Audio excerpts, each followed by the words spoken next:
ಇದು ಬಹಳ ನಿರೀಕ್ಷೆ ಇತ್ತು. 5 ನ್ಯಾಯ 25 ಗ್ಯಾರಂಟಿ ಅಂತ ಹೇಳಿ ಕಾಂಗ್ರೆಸ್ ಘೋಷಣೆ ಮಾಡಿತ್ತು. ಅದಕ್ಕೆ ಟಕ್ಕರ್ ಕೊಡುತ್ತಾ ಬಿಜೆಪಿಯ ಈ ಪ್ರಣಾಳಿಕೆ ಅಂತ ಹೇಳಿ ಏನ್ ರಿಯಾಕ್ಷನ್ ಸಿಗ್ತಾ ಇದೆ? ರಾಷ್ಟ್ರ ರಾಜಧಾನಿಯಲ್ಲಿ ತಾವು ಕೂಡ ಇದ್ದೀರಿ, ದೆಹಲಿಯಲ್ಲಿ.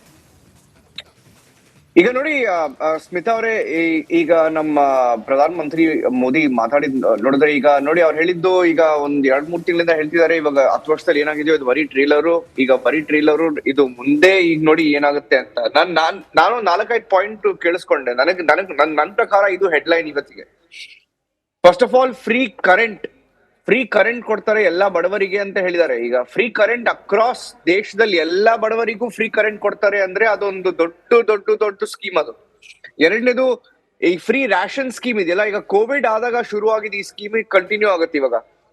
ಇದು PM ಗರೀಬ್ ಕಲ್ಯಾಣ್ ಅನ್ನ ಯೋಜನಾ ಅನ್ನೋದು ಇರೋದೊಂದು ಸ್ಕೀಮು. ಈಗ 80 ಕೋಟಿ ಜನರಿಗೆ ಲಾಭ ಆಗ್ತಿದೆ. ಈಗ ನೆಕ್ಸ್ಟ್ 5 ಇಯರ್ಸ್, ನೆಕ್ಸ್ಟ್ 5 ವರ್ಷಕ್ಕೆ ಅದು ಕಂಟಿನ್ಯೂ ಆಗುತ್ತೆ, ಅದು ಕ್ಲಿಯರ್ ಆಗಿ ಹೇಳಿದ್ದಾರೆ. ಮೂರನೇದು ಏನಂದ್ರೆ, ಈಗ ಯಾರಿಗೆ 70 ವರ್ಷಕ್ಕಿಂತ ಹೆಚ್ಚಿಗೆ ವಯಸ್ಸಾಗಿದೆಯೋ ಅವ್ರಿಗೆ ಫ್ರೀ ಮೆಡಿಕಲ್ ಟ್ರೀಟ್ಮೆಂಟ್, ಅದು ಒಂದು ಅನೌನ್ಸ್ ಮಾಡಿದ್ದಾರೆ.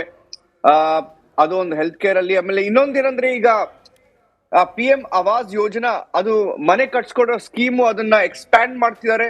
ಸೊ ಅವ್ರಿಗೆ ಕಂಟಿನ್ಯೂಟಿ ಅಂತಾರಲ್ಲ, ಕಂಟಿನ್ಯೂಟಿ. ಈಗ 10 ವರ್ಷದಲ್ಲಿ ನಾವು ಆಂಟಿ ಇನ್ಕಂಬನ್ಸಿ ಬಗ್ಗೆ ಮಾತಾಡ್ತಿದ್ದೀರಿ. ಈಗ ನೀವು ಯಾರೇ ಪೊಲಿಟಿಕಲ್ ಅನಲಿಸ್ಟ್ ಅಥವಾ ಎಕ್ಸ್ಪರ್ಟ್ ಹತ್ರ ನೀವು ಮಾತಾಡಿದ್ರೆ ಏನಂತಾರೆ ಅಂದ್ರೆ, ಈಗ ಒಂದು ಹೊಸ ಭಾರತದ ಒಂದು ಈ ಪೊಲಿಟಿಕಲ್ ಸೀನ್ ಅಲ್ಲಿ ಒಂದು ಹೊಸ ಟ್ರೆಂಡ್ ಕಾಣಿಸ್ತಿದೆ, ಪ್ರೋ ಇನ್ಕಂಬನ್ಸಿ ಅಂತ. ಆ ಪ್ರೋ ಇನ್ಕಂಬನ್ಸಿ ಅನ್ನೋ ಒಂದು ಟ್ರೆಂಡ್ ನೋಡಿದ್ರೆ, ಈಗ ಪ್ರಧಾನ ಮಂತ್ರಿ ಅವರು ಪ್ಲಾನ್ ಇರೋದೊಂದೇ, ಕಂಟಿನ್ಯೂ ಮಾಡಿ. ಇವಾಗ 10 ವರ್ಷದಲ್ಲಿ ಏನಾಗಿದೆಯೋ ಅದನ್ನ ಕಂಟಿನ್ಯೂ ಮಾಡಿ, ಬಡತನದಲ್ಲಿರೋ ಇವಾಗ ಸಂಖ್ಯೆ ಎಷ್ಟಿದೆಯೋ ಅದನ್ನ ಇನ್ನ ಕಡಿಮೆ ತಂದು, ಜನರಿಗೆ ದೇಶದ ಎಲ್ಲಾ ಕಡೆಗೂ ಜನರಿಗೆ ಮನೆ, ಊಟ, LPG, ಕರೆಂಟ್ ಇಷ್ಟು ಸಿಕ್ಕಿದ್ರೆ ಸಾಕು ಅಂತ ಒಂದು ಸ್ಕೀಮ್ ಇದ್ದಂಗಿದೆ. ಅಫ್ಕೋರ್ಸ್ ನೀವು ಕೇಳಿಸ್ಕೊಂಡ್ರಿ, ಇನ್ನೊಂದಷ್ಟು ಬಗ್ಗೆ ಮಾತಾಡಿದ್ರು. ವಂದೇ ಭಾರತ್ ಬಗ್ಗೆ ಮಾತಾಡಿದ್ರು, ಬುಲೆಟ್ ಟ್ರೈನ್ ಬಗ್ಗೆ ಮಾತಾಡಿದ್ರು, ಎಕನಾಮಿಕ್ ಹಬ್ಸ್ ಬಗ್ಗೆ ಮಾತಾಡಿದ್ರು, ಯೂನಿಫಾರ್ಮ್ ಸಿವಿಲ್ ಕೋಡ್ ಬಗ್ಗೆ ಮಾತಾಡಿದ್ರು. 1 ನೇಷನ್ 1 ಎಲೆಕ್ಷನ್ ಅಂದ್ರೆ ದೇಶದಲ್ಲಿ ಒಂದೇ ಎಲೆಕ್ಷನ್ ಆಗೋದು. ಕೇಂದ್ರ ಎಲೆಕ್ಷನ್ ಮತ್ತೆ ಇವಾಗ ನಮ್ಮ ಅಸೆಂಬ್ಲಿ ಎಲೆಕ್ಷನ್ ಏನ್ ನಡೀತಿದೆಯೋ ಎಲ್ಲ ಒಟ್ಟಿಗೆ ಸೇರ್ಕೊಂಡು ಒಂದೇ ಸಲ ಆಗ್ಬೇಕಂತ, ಅದು ಅವರ ಕೋರ್ ಮಿಷನ್. ಅದು ಹಾಗೆ ಆಗುತ್ತೆ ಹೇಳಿದ್ರು.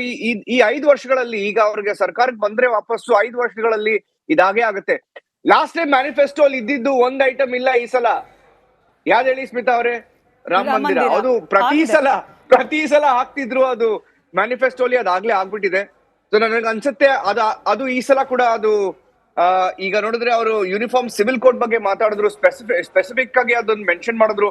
ಆಮೇಲೆ 1 ನೇಷನ್ 1 ಎಲೆಕ್ಷನ್. ನನಗನ್ಸುತ್ತೆ ಈಗ 5 ವರ್ಷ ಇನ್ನೊಂದು ಮ್ಯಾಂಡೇಟ್ ಸಿಕ್ಕಿದ್ರೆ ಇವ್ 2 ಗ್ಯಾರಂಟಿ ಆಗೇ ಆಗುತ್ತೆ, ಕಂಪ್ಲೀಟ್ ಆಗೇ ಆಗುತ್ತೆ. ಸ್ಮಿತಾ ಅವರೇ, ನಾನು ಬಸವರಾಜ್ ಸರ್ನ ಕೇಳ್ತೀನಿ. ಬಸವರಾಜ್ ಸರ್, ಎಲ್ಲ ಒಂದ್ ಕಡೆ ನನಗೆ ಅನಿಸ್ತಾ ಇತ್ತು, ಈ ಆಲ್ಮೋಸ್ಟ್ ಈ ಬಜೆಟ್ ನಲ್ಲಿ ಪ್ರಸ್ತಾಪ ಆಗ್ತಿದ್ದ ಬಹುತೇಕ ಅಂಶಗಳ ಎಕ್ಸ್ಟೆನ್ಸಿವ್ ಫಾರ್ಮ್ ಇದೆ. ಇದರ ಜೊತೆಗೆ ಬಹಳ ಪ್ರಮುಖವಾಗಿ 1 ನೇಷನ್ 1 ಎಲೆಕ್ಷನ್ ಹೈಲೈಟ್ ಅನ್ಸೋದು UCC. ಯಾಕೆ ಹೈಲೈಟ್ ಅಂತಂದ್ರೆ, ಇದು ಕೌಂಟರ್ ಅನ್ನೋ ತರದಲ್ಲಿ ನ್ಯಾಯಪತ್ರದಲ್ಲಿ ಕಾಂಗ್ರೆಸ್ನವರು ಡೈರೆಕ್ಟ್ ಆಗಿ UCC ಅಂದೇ ಹೋದ್ರು ಕೂಡ, ನಾವು ಎಲ್ಲರಿಗೂ ಕೂಡ ಪರ್ಸನಲ್ ಲಾ, ಎಲ್ಲಾ ಸಮುದಾಯಗಳಿಗೂ ಪರ್ಸನಲ್ ಲಾ ಅನ್ನ ಅನುಸರಿಸಲಿಕ್ಕೆ ಅವಕಾಶ ಮಾಡ್ಕೊಡ್ತೀವಿ. ಡೈರೆಕ್ಟ್ ಟಕ್ಕರ್ ಅಂತ ಹೇಳಿದ್ರು. ಟಕ್ಕರ್ ಅಷ್ಟೇ ಅಲ್ಲ, ಒಂದು 2-3 ವಿಚಾರ ಈಗ ನೀವು ಓಪನಿಂಗ್ ರಿಮಾರ್ಕ್ಸ್ ಹೇಳಿದ್ರಲ್ಲ, ಬಜೆಟಲ್ಲಿ ಹೇಳಿದ್ರು. ನನಗೆ ಸ್ವಲ್ಪ ಕನ್ಫ್ಯೂಸ್ ಆಯಿತು ಪ್ರಧಾನಮಂತ್ರಿ ಭಾಷಣ ಕೇಳ್ತಾ. ಇದು ಬಜೆಟ್ ಭಾಷಣನೋ ಅಥವಾ ಪ್ರಧಾನಮಂತ್ರಿಗಳು ಕೆಂಪುಕೋಟೆ ಮೇಲೆ ನಿಂತ್ಕೊಂಡು ದೇಶವನ್ನು ಉದ್ದೇಶಿಸಿ ಭಾಷಣ ಮಾಡ್ತಿದ್ದಾರೋ ಅಥವಾ ತಮ್ಮ ಕನಸುಗಳನ್ನ ಹಂಚಿಕೊಳ್ತಿದ್ದಾರೋ, it is all mixed up. Anyways, coming to your point, ಈ ಯೂನಿಫಾರ್ಮ್ ಸಿವಿಲ್ ಕೋಡ್ ಏನಿದೆ ಅಲ್ಲ, ಏಕರೂಪ ನಾಗರಿಕ ಸಂಹಿತೆ ವಿಚಾರದಲ್ಲಿನೇ ಕಾಂಗ್ರೆಸ್ಸು ಎಡವಟ್ಟು ಮಾಡಿಕೊಳ್ತಾನೆ ಇದೆ. ರಾಜ್ಯಕ್ಕೊಂದು ಸರ್ಕಾರ ಶಾಬಾನೋ ಕೇಸಲ್ಲಿ ಏನು ನಿರ್ಧಾರ ತಗೊಂತಲ್ಲ, ಆ ಒಂದು ನಿರ್ಧಾರದ ಪರಿಣಾಮವೇ BJPಯ ಬೆಳವಣಿಗೆ ಕಾರಣ ಆಯಿತು. ಈಗ ಮತ್ತೆ ಅವರು ಪರ್ಸನಲ್ ಲಾನ ನಾನು ಪ್ರೊಟೆಕ್ಟ್ ಮಾಡ್ತೀನಿ ಅಂತ ಹೇಳೋದು ಅಷ್ಟು ಸೋಷಿಯಲಿ, ಸಾಮಾಜಿಕವಾಗಿ ಒಳ್ಳೆಯದಲ್ಲ. ಯಾಕಂದರೆ ನಾನು ಮಾತಾಡ್ದಂಗೆ ಅನೇಕ ಅಲ್ಪಸಂಖ್ಯಾತ ನಾಯಕರುಗಳು, ಬುದ್ಧಿಜೀವಿಗಳು ಹೇಳ್ತಾರೆ, ಯೂನಿಫಾರ್ಮ್ ಸಿವಿಲ್ ಕೋಡ್ ತರೋದು ನಮಗೇನೂ ಅಪಾಯ ಇಲ್ಲ ಅಂತ ಅವರೇ ಒಪ್ಕೊಳ್ತಿದ್ದಾರೆ. ಈಗ ಒಂದು ದೇಶದಲ್ಲಿ ಪರ್ಸನಲ್ ಲಾ ಅಂತ ಏನಿದೆ, ಈ ಮದುವೆ, ಆಸ್ತಿ ಮತ್ತು ವಿಚ್ಛೇದನ ಇತ್ಯಾದಿಗಳ ವಿಚಾರಗಳಲ್ಲಿ ಏಕರೂಪವಾಗಿರೋದು ಭಾಳ ಒಳ್ಳೆಯದು ಸಾಮಾಜಿಕ ಸ್ವಾಸ್ಥ್ಯಕ್ಕೆ. ಮತ್ತು ಇವತ್ತಿನ ಕಾಲದಲ್ಲಿ ಯಾರು ಮುಸ್ಲಿಂ ಆಗಲಿ, ಕ್ರಿಶ್ಚಿಯನ್ ಆಗಲಿ, ಹಿಂದೂನೇ ಆಗಲಿ, ಒಬ್ಬ ಹೆಂಡತಿನೇ ಸಾಕೋದೇ ದೊಡ್ಡ ಸಾಧನೆ ಈಗ. ಅಂಥದ್ರಲ್ಲಿ ಇದೆಲ್ಲ ವಿಚಾರ ಇಲ್ಲ. ಸೊ ಇದು ಆಗಬೇಕು ಕೂಡ. ಆದರೆ ಕಾಂಗ್ರೆಸ್ಸು ಕೇವಲ ತನ್ನ ಮತ ಬ್ಯಾಂಕನ್ನು ರಕ್ಷಣೆ ಮಾಡ್ಕೊಳ್ಳೋದಕ್ಕೆ, ಅವರನ್ನು ಅಪೀಸ್ ಮಾಡೋದಕ್ಕೆ, ಅಗೇನ್ ಅಪೀಸ್ಮೆಂಟ್ ಓನ್ಲಿ ಇದು ತುಷ್ಟೀಕರಣನೇ ಇದು. ಇದು ಕಾಂಗ್ರೆಸ್ಗೆ ಒಳ್ಳೆಯದಲ್ಲ ಒಂದು. ಆಮೇಲೆ ಪ್ರಧಾನಮಂತ್ರಿಗಳು ನಾನು ಈ ಪ್ರಣಾಳಿಕೆ ವಿಚಾರದಲ್ಲಿ ಹೇಳೋದಾದರೆ ನನ್ನ ಅಭಿಪ್ರಾಯದಲ್ಲಿ ಈ ಪ್ರಣಾಳಿಕೆಗಳನ್ನು ನಾವು ಎನ್ಫೋರ್ಸಿಬಲ್ ಮಾಡಬೇಕು. ಅದು ಒಂದು ಸುಧಾರಣೆ. ಒಂದು ಲೈನ್ ಹೇಳಿದ್ರಲ್ಲ ಪ್ರಧಾನಮಂತ್ರಿಗಳು, ರಿಫಾರ್ಮ್, ಪರ್ಫಾರ್ಮ್, ಟ್ರಾನ್ಸ್ಫಾರ್ಮ್. ನಾವು ಟ್ರಾನ್ಸ್ಫಾರ್ಮ್ ಆಗಬೇಕಂದ್ರೆ most fundamental reform that is required is in elections only. ಒಂದು ದೇಶಕ್ಕೆ ಕಾಂಗ್ರೆಸ್ ಆಗಲಿ ಅಥವಾ ಬೇರೆ ಪಕ್ಷವೇ ಆಗಲಿ ಅಥವಾ BJPನೇ ಆಗಲಿ, ಒಂದು ದೇಶದ ಮತದಾರನಿಗೆ ಇದೊಂದು ಭಾಷೆ ಕೊಡೋದಿದೆಯಲ್ಲ, ಈ ಭಾಷೆ ಎನ್ಫೋರ್ಸೇಬಲ್ ಆಗಬೇಕು. ಯಾಕೆ ಈ ಮಾತನ್ನು ಹೇಳ್ತಿದ್ದೇನೆ ಅಂದರೆ 2014ರಲ್ಲಿ ಏನಿತ್ತು BJPಯ ಮ್ಯಾನಿಫೆಸ್ಟೋ, ಅಚ್ಚೇ ದಿನ್ ಏನು ಹೇಳಿದ್ರು ಅವಾಗ, ನಾವು ಈ ಇನ್ಫ್ಲೇಷನ್, ಹಣದುಬ್ಬರ ಮತ್ತು ಬೆಲೆ ಏರಿಕೆ ಇದೊಂದು ವಿಷವರ್ತುಲವನ್ನು ನಾವು ತೆಗೆದುಹಾಕ್ತೇವೆ, ಹಣದುಬ್ಬರ ಕಡಿಮೆ ಮಾಡ್ತೇವೆ, ಬೆಲೆ ಏರಿಕೆ ಕಂಟ್ರೋಲ್ ಬರ್ತೇವೆ, ಪೆಟ್ರೋಲ್ ಡೀಸೆಲ್ ಎಲ್ಲ ಕಡಿಮೆ ಆಗ್ತದೆ, ಡಾಲರ್ ಬೆಲೆ ಕೆಳಗೆ ಆಗ್ತದೆ ಅಂತ ಹೇಳಿದ್ರು. ಅದು ಆಗಿಲ್ಲ. ಎನ್ಫೋರ್ಸಿಬಲ್ ಮಾಡಿದ್ರೆ ಆಗ್ತಿತ್ತದು. As a citizen I should be able to hold them accountable, not just in election voting. ನೀವು 5 ವರ್ಷದ ಪ್ರೋಗ್ರಾಮ್ ಇದು, it is not for ever.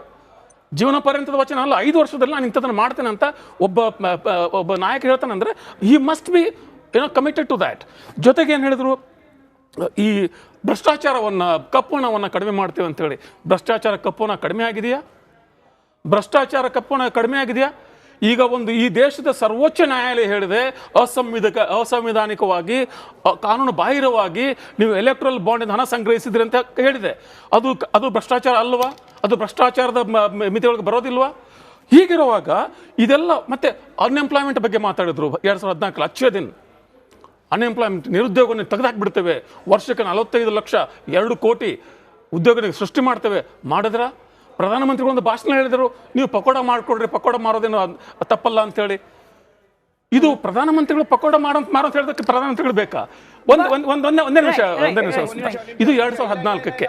Sudden ಆಗಿ 2019ಕ್ಕೆ ಏನಾಯ್ತು? 2019 ಪ್ರಣಾಳಿಕೆ ಇವೆಲ್ಲ ಗಾಯಬ್, ಇವೆಲ್ಲ ಮಾಯ. ಅದು 2019ಕ್ಕೆ ಒಮ್ಮಿನಮ್ಲೆ 2019ಕ್ಕೆ ನಿರಂಜನ್ 1 ಸೆಕೆಂಡ್ ಏನಾಯ್ತು ಅಂದರೆ, ರಾಷ್ಟ್ರೀಯ ಭದ್ರತೆ ಮುಖ್ಯವಾಗಿತ್ತು. ಪುಲ್ವಾಮಾ ಅಟ್ಯಾಕ್ ಆಗಿತ್ತು. ಅವಾಗ ಏಕದಮ್ ನ್ಯಾಷನಲ್ ಸೆಕ್ಯೂರಿಟಿ, ನಾವು ನ್ಯಾಷನಲ್ ಸೆಕ್ಯೂರಿಟಿ ಇದು ಕೊಡ್ತೇವೆ. ನಾವು ಈ ಸ್ಮಾರ್ಟ್ ಸಿಟಿ 2014 ಬಿಡಿ, ಆರ್ಟಿಕಲ್ 370 ಬಂತು ಇದರಲ್ಲಿ 2019ರಲ್ಲಿ.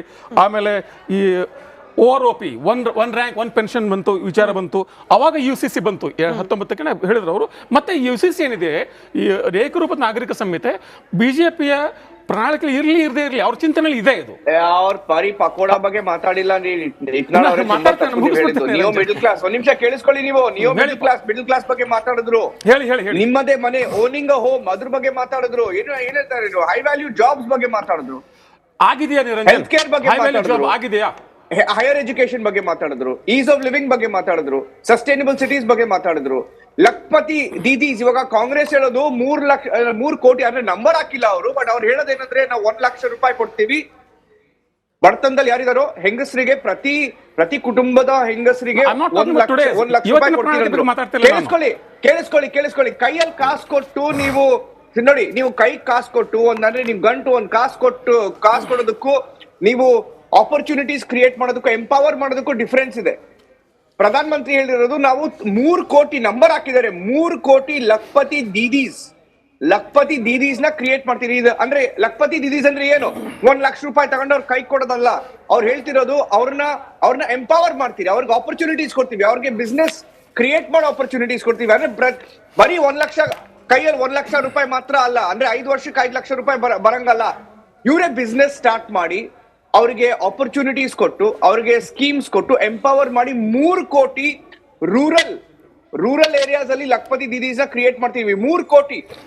ನಾನು ಮಾತಾಡಲ್ಲ, ನನಗನ್ಸುತ್ತೆ ಇವಾಗ ಒಂದ್ ನಿಮಿಷ ರೀ, ಅವರು ಸರ್ವಿಸ್ ಸೆಕ್ಟರ್ ಬಗ್ಗೆ ಮಾತಾಡಿದ್ರು, ಅವರು ಹೆಂಗಸರು ವರ್ಕ್ ಫೋರ್ಸ್ ಅಲ್ಲಿ ಇರೋದ್ ಬಗ್ಗೆ ಮಾತಾಡಿದ್ರು, ಸ್ಪೋರ್ಟ್ಸ್ ಬಗ್ಗೆ ಮಾತಾಡಿದ್ರು, ಒಲಿಂಪಿಕ್ಸ್ ಬಗ್ಗೆ ಮಾತಾಡಿದ್ರು, ಗಗನ್ಯಾನ್ ಬಗ್ಗೆ ಮಾತಾಡಿದ್ರು. ನನ್ನ ಪ್ರಾಬ್ಲಮ್ ಏನಂದ್ರೆ ಇಟ್ನಾಳೆ ನೀವು ಕ್ರಿಟಿಸೈಸ್ ಮಾಡಬಹುದು ಪ್ರಧಾನ ಮಂತ್ರಿನ, ಬಟ್ ನೀವು ಸುಮ್ಮನೆ ಪಕೋಡಾ ಬಜ್ಜಿ ಬಗ್ಗೆ ಎಲ್ಲ ಮಾತಾಡಕ್ ಹೋಗ್ಬಿಡಿ. ಇಷ್ಟೆಲ್ಲ ಮಾತಾಡಿದ್ದಾರೆ, ಪಕೋಡಾ ಬಗ್ಗೆ, ಬಜ್ಜಿ ಬಗ್ಗೆ ಉದಾಹರಣೆ ಕೊಟ್ಟೆ ಅಷ್ಟೇ. ಮತ್ತೆ ಸ್ಟಾರ್ಟ್ಅಪ್ ಬಗ್ಗೆ ಕೂಡ ಮಾತಾಡಿದ್ದಾರೆ. ಈ ಪ್ರಣಾಳಿಕೆಯಲ್ಲೂ ಇದೆ. ಅದನ್ನ ಹೇಳ್ತೇನೆ.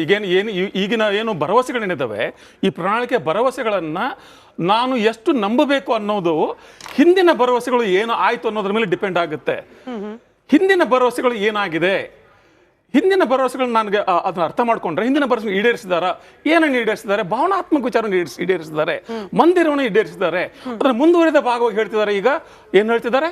ರಾಮ ಉತ್ಸವ 370 ಆಗಿದೆಯಲ್ಲ, ಅಲ್ಲ, ಅದು ಭಾವನಾತ್ಮಕ ಅಂತ ಹೇಳಿ. Emotional ಏನಿತ್ತು, ಭರವಸೆಗಳು 370 ಮಾಡಿದ್ದಾರೆ, ಮತ್ತೆ CA ಮಾಡಿದ್ದಾರೆ, ಅದೆಲ್ಲ ಸರಿ. ಆದ್ರೆ ನಾನು ಹೇಳೋದು, ನೀವು ನ್ಯಾಷನಲಿಸ್ಟ್ ಆಗಿರ್ಲಿ, ನೀವು ಯಾವುದೋ ಒಂದು ಭಾವನಾತ್ಮಕ ವಿಚಾರ ಏನು ಮಾಡ್ಕೊಳ್ಳಿ, ನಿಮ್ಮ ಪ್ರಜೆಗೆ ಬದುಕು ಸಹನೀಯ ಆದ್ರೆ ಉಳಿದಿದ್ದೆಲ್ಲ ಬೇರೆ. ಆದ್ರೆ ನೀವು ಬದುಕನ್ನೇ ಅಸಹನೀಯವಾದಾಗ ಕೇವಲ ಭಾವನೆಗಳನ್ನ ಆಟ ಆಗಿಬಿಟ್ರೆ